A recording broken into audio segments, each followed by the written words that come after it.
Lockdown দেওয়া হয়েছিল, এই লকডাউনের সময়কালে ভারতবর্ষে নতুন করে 20 কোটি মানুষ কাজ হারিয়েছে।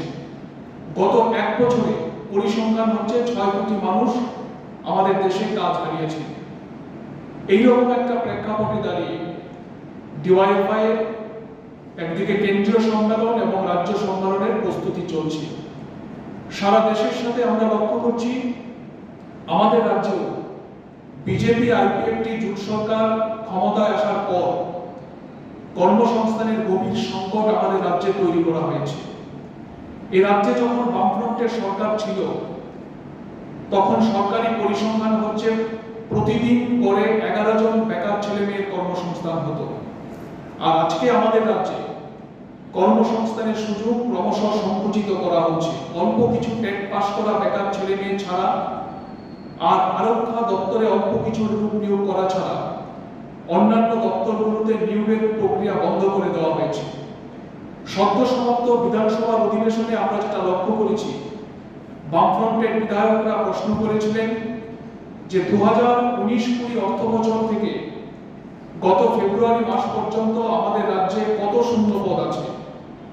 সরকার কোনো উদ্যোগ বা সরকার কোনো প্রশ্নের উত্তর তারা সঠিকভাবে দিতে পারেনি এবং সব দপ্তর মিলিয়ে সবশেষে যেটা আমরা জানতে পেরেছি বিধানসভার মধ্যে সরকারের দেওয়া তথ্য যে রাজ্য সরকারের 22টি দপ্তরে আজকের দিন অবধি প্রায় 32,243টি শূন্য পদ আছে। এই শূন্য পদে লোক নিয়োগ করার জন্য সরকারের কোনো ধরনের উদ্যোগ নেই। আমাদের রাজ্যে শুধুমাত্র শিক্ষিত বেকার ছেলেমেয়েরা কর্মসংস্থানের জন্য ভুগছেন ঘটনা তা না, আমাদের রাজ্যের যারা গ্রামীণ এলাকার অর্ধশিক্ষিত অশিক্ষিত যুবক যুবতী তাদের সামনেও কর্মসংস্থানের একটা গভীর সংকট তৈরি করা হয়েছে। ফলে দেশ এবং রাজ্যের এই প্রেক্ষাপটে ডিওয়াইএফআই এর কেন্দ্রীয় সম্মেলন এবং রাজ্য সম্মেলন আমরা সংগঠিত করতে যাচ্ছি।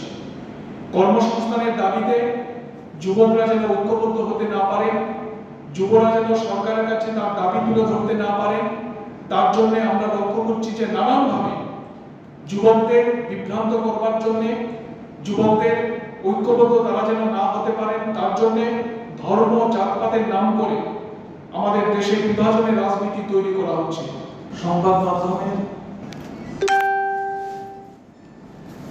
আমাদের দেশের সর্ববৃহৎ যুব সংগঠন এবং প্রগতিশীল যুব সংগঠন ডিওয়াইএফআই সম্মেলন প্রক্রিয়া চলছে গোটা দেশ জুড়ে। আগামী 12 থেকে 15 মে কলকাতাতে ডিওয়াইএফআই এর সর্বভারতীয় সম্মেলন অনুষ্ঠিত হবে। এই সম্মেলনের আগে আমাদের দেশের সমস্ত রাজ্যগুলোতে রাজ্য সম্মেলনের কাজ শেষ করা হবে। আগামী 4 এবং 5 মে আগরতলা টাউন হলে ডিওয়াইএফআই এর 15তম ত্রিপুরা রাজ্য সম্মেলন আমরা সংগঠিত করব। ইতিমধ্যেই সারা রাজ্যে ইউনিট স্তর থেকে একেবারে রাজ্য স্তর পর্যন্ত সম্মেলনের কাজ আমরা শুরু করেছি, প্রস্তুতি শুরু করেছি। যে প্রেক্ষাপটে দাঁড়িয়ে আমাদের এই সম্মেলন প্রক্রিয়াগুলো চলছে, আমরা মনে করি যে আমাদের দেশ এবং রাজ্যে একটা জটিল রাজনৈতিক পরিস্থিতির সামনে দাঁড়িয়ে এই সম্মেলন প্রক্রিয়াগুলো সংগঠিত হচ্ছে। সারা দেশে যুবদের সামনে একটা কঠিন সংকট তৈরি করা হয়েছে। যুবদের কাজ নেই, কর্মসংস্থানের সুযোগ সংকুচিত হচ্ছে। কর্মসংস্থানের সুযোগ তৈরি করার জন্য সরকারের যে দায়িত্ব বা উদ্যোগ গ্রহণ করার দরকার ছিল, সেই দায়িত্ব এবং উদ্যোগ কি কেন্দ্রীয় সরকার কি রাজ্য সরকার, কোনো সরকারই এই উদ্যোগ গ্রহণ করতে পারছেন না। অথচ আমরা লক্ষ্য করেছি যে নরেন্দ্র মোদী আমাদের দেশের প্রধানমন্ত্রী হওয়ার আগে বিজেপি দলের তরফ থেকে প্রতিশ্রুতি দেওয়া হয়েছিল যে প্রতি বছর 2 কোটি বেকার ছেলে মেয়ের কর্মসংস্থানের ব্যবস্থা হবে। আর এখন সারা দেশে আমাদের সামনে যা পরিসংখ্যান, এই পরিসংখ্যান হচ্ছে আমাদের দেশ ভারতবর্ষ পৃথিবীর মধ্যে সবচেয়ে বেশি বেকার এই ভারতবর্ষে বসবাস করেন এই কলঙ্ক আমাদের মাথায় নিয়ে চলতে হচ্ছে। আমাদের ভারতবর্ষের কেন্দ্রীয় এবং রাজ্য সরকারি দপ্তরগুলো মিলিয়ে প্রায় 7 লাখের বেশি শূন্যপদ খালি পড়ে আছে। সরকার ইচ্ছা করলেই এই শূন্যপদগুলোতে লোক নিয়োগ করতে পারে, কিন্তু শূন্যপদ পূরণ করবার জন্য সরকারের কোনো ধরনের উদ্যোগ নেই। একদিকে শূন্যপদে লোক নিয়োগ করা হচ্ছে না, অন্যদিকে যারা কাজ করছেন তাদেরকে ছাঁটাই করে দেওয়ার জন্য সরকার বিভিন্ন ধরনের এই 4 বছরে আমাদের 4 জন যুব আন্দোলনের নেতাকর্মী শহীদের মৃত্যুবরণ করেছেন।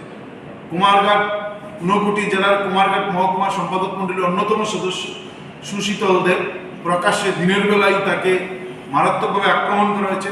চিকিৎসাধীন অবস্থায় সুশীতল দেব মৃত্যুবরণ করেছেন, শহীদের মৃত্যুবরণ করেছেন। আমাদের যুবনেতা বজেন্দ্র রিয়াং খুন হয়েছেন। আমাদের যুবনেতা রাকেশ ধর এবং যুবনেতা প্রদীপ দেববর্মা, এই 4 জন যুব আন্দোলনের নেতা কর্মী এই সময়ে খুন হয়েছেন। এই 4 যুব আন্দোলনের শহীদ যারা হয়েছেন তাদের নামে আমরা শহীদ মঞ্চে এই 4-5 দুদিনের রাজ্য সম্মেলন আমরা সংগঠিত করব এবং এই সম্মেলনের মধ্য দিয়ে আমরা আগামী দিনে গোটা রাজ্যের প্রতিটা যুবকের কাছে কীভাবে পৌঁছানো যায়, দেশ, ধর্মনিরপেক্ষতা এবং কর্মসংস্থানের যে অধিকার আজকে প্রতিদিন খর্ব হচ্ছে, আক্রান্ত হচ্ছে, সংকুচিত হচ্ছে, এই জায়গায় দাঁড়িয়ে সংগঠনকে সম্প্রসারিত করে প্রতিটা ইউনিটকে, কমিটিকে আরো শক্তিশালী করে বৃহৎ আন্দোলন লড়াই কীভাবে তৈরি করা যায় সেই দিক, সেই অভিমুখ আমরা দেশ দুনিয়ার রাজনৈতিক প্রেক্ষাপটের উপর দাঁড়িয়ে সেই অভিমুখ ঠিক করব এবং আরো বৃহৎ যুব আন্দোলন লড়াই তৈরি করার প্রশ্নে এই সম্মেলন গুরুত্বপূর্ণ ভূমিকা পালন করবে। এই গোটা সম্মেলনের প্রকাশ্যে প্রচার কর্মসূচি আগামী 23 তারিখ থেকে শুরু হবে। গোটা রাজ্যে নানা ধরনের কর্মসূচি আমরা গ্রহণ করেছি।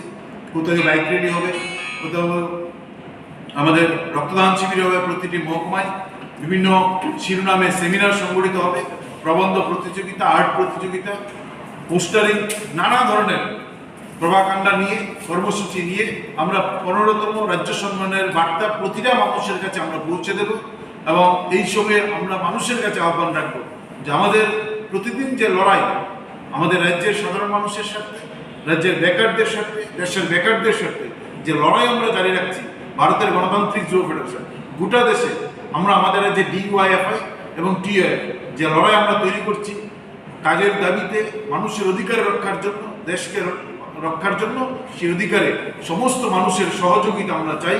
সমস্ত মানুষের এই সহযোগিতা নিয়েই আমরা আমাদের সংগঠনকে সম্প্রসারিত করে মানুষের লড়াইকে আরো তীব্র করতে পারবো এবং এই প্রত্যাশা সাধারণ মানুষের কাছে রাখবো।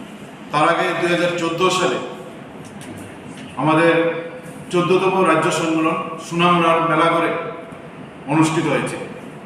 এবছর আমরা 1,33,313 সভ্য সভ্যার ভিত্তিতে 15তম রাজ্য সম্মেলনে আমরা মিলিত হচ্ছি। আমাদের এই রাজ্য সম্মেলনে মোট প্রতিনিধি হবেন 405 জন। সম্মেলনে আমাদের সংগঠনের সর্বভারতীয় সাধারণ সম্পাদক কমরেড অভয় মুখার্জি, সর্বভারতীয় সভাপতি এ রোহিত আমাদের এই সম্মেলনে উপস্থিত থাকবেন। নির্দিষ্টভাবেই আমরা যে প্রেক্ষাপট আমাদের রাজ্য সভাপতি আপনাদের কাছে উপস্থাপন করেছেন, এই প্রেক্ষাপটের উপর দাঁড়িয়ে 15তম রাজ্য সম্মেলন মঞ্চে আমরা যে স্লোগানটা রেজ করতে যাচ্ছি, আমরা আমাদের আজকে রাজ্য সম্পাদক মণ্ডলীর সভা করেছি, সেই সভায় আমরা তা নির্ধারণ করেছি যে আজকে দেশ রাজ্যের প্রেক্ষাপটে রাজনৈতিক পরিস্থিতির উপর দাঁড়িয়ে যে আমাদের দেশ যেমন আক্রান্ত বিজেপির দ্বারা, আমাদের রাজ্য আক্রান্ত, আমাদের কর্মসংস্থান আক্রান্ত, আমাদের দেশের সাংবিধানিকভাবে যে ধর্মনিরপেক্ষতা, যে আমাদের ঐতিহ্য, তা আজকে আক্রান্ত। ফলে এই প্রেক্ষাপটের উপর দাঁড়িয়ে আমরা 15তম রাজ্য সম্মেলনে আমরা স্লোগান ঠিক করেছি যে দেশ ধর্মনিরপেক্ষতা এবং কর্মসংস্থানের অধিকার রক্ষায় সংগঠনকে সম্প্রসারিত করে সেরা ইউনিট গড়ে তোলে। আমাদের রাজ্য ইউনিট, আমাদের মহকুমা ইউনিট, আমাদের অঞ্চল ইউনিট এবং তৃণমূল স্তরে যে আমাদের ইউনিট কমিটি আছে বুথ লেভেলে, প্রতিটা ইউনিটকে শক্তিশালী করা এবং যুবদেরকে সংগঠিত করে সংগঠনকে সম্প্রসারিত করার আহ্বান আমরা রাখছি নির্দিষ্ট এই পরিস্থিতির উপর দাঁড়িয়ে। আমাদের যে সম্মেলন যে এলাকায় সংগঠিত হবে আগরতলায়, সাংগঠনিকভাবে আমাদের এই সম্মেলন চলাকালীন সময়ে এই এলাকার নামকরণ আমরা করেছি কমরেড বাবুল ভদ্র এবং কমরেড অনুপ দাস কমরেড বাবুল ভদ্র আমাদের সংগঠনের দীর্ঘদিন রাজ্য সম্পাদকের গুরু দায়িত্ব পালন করেছিলেন, ডিওএফ এর ত্রিপুরা রাজ্য সম্পাদকের দায়িত্বে ছিলেন, তিনি এই সময় প্রয়াত হয়েছেন। আমাদের এই সময় চতুর্দশ রাজ্য কমিটির অন্যতম সদস্য অনুপ দাস কোভিডে আক্রান্ত হয়ে মৃত্যুবরণ করেছেন। এই দুজনের নামে আমরা আমাদের সম্মেলনের নগরের নামকরণ করেছি, আর সম্মেলন মঞ্চটাকে আমরা শহীদ মঞ্চ আমরা নামে আখ্যায়িত করেছি।